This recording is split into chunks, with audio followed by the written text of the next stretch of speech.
കോൺഗ്രസിൽ വംശനാശം വന്നുകൊണ്ടിരിക്കുന്ന പ്രത്യേക ഇനം ജീവിയെ ഇടുക്കിയിൽ കണ്ടെത്തിയിട്ടുണ്ട്. നിലപാട് മാറ്റാൻ തയ്യാറല്ലാത്തത് കാരണം ലോക്സഭാ സീറ്റ് നഷ്ടപ്പെടുത്തി കളഞ്ഞു ഈ ജീവി. പി.ടി. തോമസ് പട്ടയ കാര്യത്തിൽ ജനങ്ങളുടെ ആവശ്യം നിറവേറ്റാൻ വേണ്ടി നിന്നില്ല. ഒന്ന്. രണ്ടാമത്തേത് കസ്തൂരിരംഗൻ റിപ്പോർട്ട് വന്നപ്പം ജനങ്ങളുടെ വികാരങ്ങൾക്കനുസരിച്ചല്ല പി.ടി. തോമസ് പ്രവർത്തിച്ചത്. ഈ രണ്ട് കാര്യം ഞാൻ പറഞ്ഞതിന് എനിക്ക് നിഗൂഢ അജണ്ട ഉണ്ട്. ഞാൻ പുള്ളിയെ കുടുംബാസൂത്രണം ചെയ്തു. ഇങ്ങനെ എന്തെല്ലാമായി നാട്ടിൽ കൂടെ വിളിച്ചുകൂടി പറഞ്ഞത്. നേരാ തിരുമേനി, ഈ പച്ചൻ പള്ളിക്കുറിച്ച് പോയിട്ടില്ല.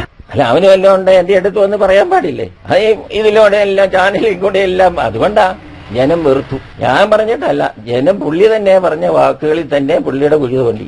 ഇറവറൻസ്, ബഹുമാനക്കുറവ്. ശരിയാ പിതാവേ. എനിക്ക് എന്റെ നിലപാടുകളിൽ ഞാൻ ഒരു മാറ്റവും വരുത്തിയിട്ടില്ല.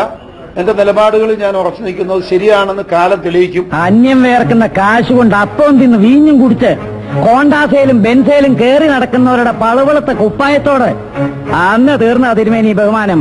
എന്റെ രക്തത്തിന് വേണ്ടിയിട്ടാണ് ചില വൈദിക ശ്രേഷ്ഠരടക്കം ദാഹിച്ചത്. അപ്പൊ എന്റെ രക്തം കുടിച്ചിട്ടും അവരുടെ ദാഹം എന്നെ ഞാനാക്കി എന്റെ പാർട്ടിക്ക് നേരെ തിരിയുന്നു.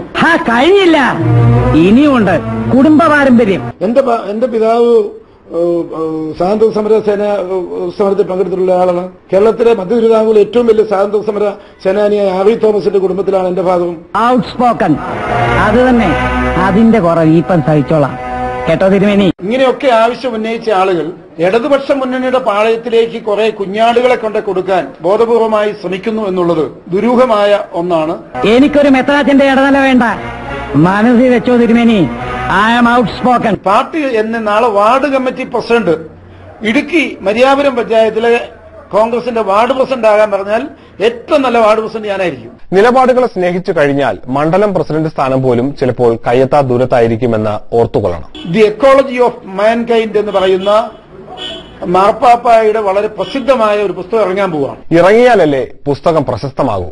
ഇറങ്ങും മുമ്പേ ഇതെങ്ങനെ ഹിറ്റായി? The ecology of mankind. അതിന്റെ അകത്ത് അദ്ദേഹം പറയുന്ന വളരെ പ്രസിദ്ധമായ ഒരു വാക്കുണ്ട്. അത് ഇന്ന് ലോകം മുഴുവൻ ചർച്ച ചെയ്യപ്പെട്ടുകൊണ്ടിരിക്കുകയാണ്. അപ്പൊ അദ്ദേഹം പറഞ്ഞിരിക്കുന്നത്, നമ്മൾ ദൈവത്തോടൊരു കുറ്റം ചെയ്യുകയാണെങ്കിൽ ദൈവം മാപ്പ് കൊടുക്കും, മനുഷ്യനോടൊരു കുറ്റം ചെയ്യുകയാണെങ്കിൽ ചിലതിനെല്ലാം മാപ്പ് കൊടുത്തെന്നിരിക്കും. എന്നാൽ പ്രകൃതിയോടൊരു കുറ്റം ചെയ്താൽ ഒരിക്കലും മാപ്പ് നൽകുകയില്ല പ്രകൃതി എന്നാണ് അദ്ദേഹം പറയുന്നത്. ചില ബിഷപ്പുമാരോട് തെറ്റ് ചെയ്താൽ അതിലൊക്കെ വലുതാണ് സംഭവിക്കുന്നത് എന്ന് പി.ടിക്ക് ഇപ്പോൾ മനസ്സിലായി കാണും. ഇതുപോലെ വേണ്ടാത്ത പുസ്തകമൊക്കെ വായിക്കുന്നതാണ് പി.ടിയുടെ കുഴപ്പം. മറ്റ് കോൺഗ്രസുകാരെ പോലെ സ്വന്തം പ്രസ്താവനകൾ മാത്രം വായിച്ചങ്ങ് ജീവിച്ചാൽ ഒരു കുഴപ്പവും ഉണ്ടാകില്ലായിരുന്നു. ഇറങ്ങിയ പുസ്തകം പോലും വായിക്കാൻ ആളുകൾക്ക് സമയമില്ലാതിരിക്കുമ്പോഴാണ് ഒരാൾ ഇറങ്ങാനിരിക്കുന്ന പുസ്തകം വായിച്ച് പൊല്ലാപ്പുകൾ ഉണ്ടാക്കുന്നത്. അതോടൊപ്പം തന്നെ പരിസ്ഥിതിയുടെ മധ്യസ്ഥനായ അസീസി പുണ്യവാളനെ മാതൃകയായി സ്വീകരിച്ചിരിക്കുന്ന മാർപ്പാപ്പ, ആ മാർപ്പാപ്പ തിരുമേനിയുടെ വളരെ വിശ്വസ്തരായ വളരെ ചുരുക്കം വൈദിക ശ്രേഷ്ഠർ ഇങ്ങനെ ഒരു ദുരൂഹമായ നടപടിക്ക് തയ്യാറായി എന്നുള്ളത് അവർക്ക് കാലം അത് ബോധ്യപ്പെടുത്തി കൊടുക്കും എന്ന് ഞാൻ വിചാരിക്കുകയാണ്. ഇടുക്കിയിലൊന്നും സ്ഥാനാർത്ഥിയാകാൻ ഉദ്ദേശമില്ലാത്തതുകൊണ്ട് മാർപ്പാപ്പയ്ക്ക് അങ്ങനെയൊക്കെ പറയുകയും എഴുതുകയും ചെയ്യാം. നമ്മുടെയൊന്നും അവസ്ഥ അങ്ങനെയല്ലല്ലോ. പി.ടിക്ക് ബാക്കി വച്ചിരുന്നത് ശിഷ്യൻ ഡീൻ കുര്യാക്കോസിനാണ് വാങ്ങാൻ ഭാഗ്യമുണ്ടായത്.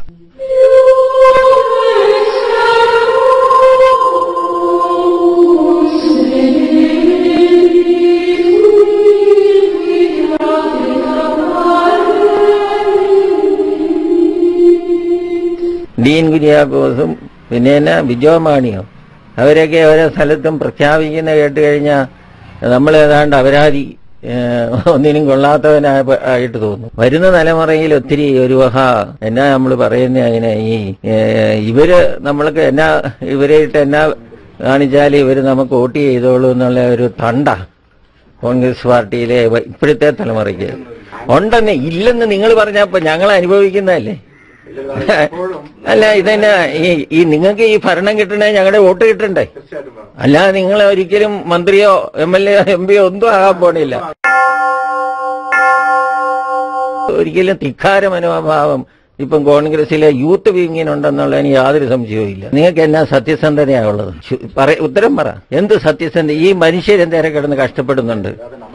എത്ര കുടുംബത്തിലെ പുരുഷന്മാർക്ക് പെണ്ണിനെ കിട്ടാതുണ്ട്. വിവാഹം കഴിക്കാൻ ഞാൻ ഇന്നാൾ ഇവിടെ വിളിച്ചുകൂട്ടി അവിവാഹിതരായ യുവത്തിനെ 250 യുവാക്കൾ വന്നു. 30 വയസ്സ് മുതൽ 45 വയസ്സ് വരെ വിവാഹം കഴിക്കാത്തവര്. അതുകഴിയൊക്കെ ജീവിതത്തിൽ ഭാവി എന്താ? നമുക്കൊരു മന്ത്രിസ്ഥാനോ ഒരു MP സ്ഥാനോ ഒരു MLA സ്ഥാനോ കൈ കിട്ടിക്കഴിഞ്ഞാൽ പിന്നെ ഞാൻ എല്ലാമാണെന്നുള്ള ചിന്തയിൽ പോവുകയാണോ? ഈ ജനങ്ങൾക്ക് വേണ്ടി നിൽക്കണ്ടേ? അപ്പൊ ഈ മന്ത്രിക്ക് എന്നെ അറിയാവുന്നു. ഈ മന്ത്രി ഇവിടെ ഭരിക്കുന്ന നിയമം പഠിച്ചിട്ടാണോ? അല്ല പറയട്ടെ, ഇത് കേക്ക് നിങ്ങൾക്ക് ന്യായം ഉണ്ടായിരിക്കും പറയാൻ, എനിക്കും ഉണ്ടായി പറയാൻ ന്യായം. ഇതൊക്കെ ഈ മനുഷ്യർ പറയുന്നത്, വക്കീലന്മാർ നിയമജ്ഞന്മാർ പറയുന്നത് കേൾക്കാനും ഉൾക്കൊള്ളാനും പറ്റാത്ത മന്ത്രിമാരെയൊക്കെ നിങ്ങൾ പറിച്ചെറിയണം.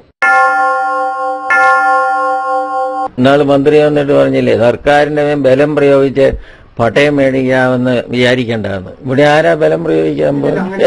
അതൊക്കെ എന്നാ ഇത് ഈ മന്ത്രിയുടെ സ്വന്തം അപ്പം കണ്ട പോലുമല്ലാണ്. നിങ്ങൾ പറയല്ലോ മന്ത്രാന്മാര് താഴോട്ട് ഇറങ്ങി വരണം, സേവന സന്നദ്ധരാകണമെന്ന് നിങ്ങൾ പറയല്ലേ?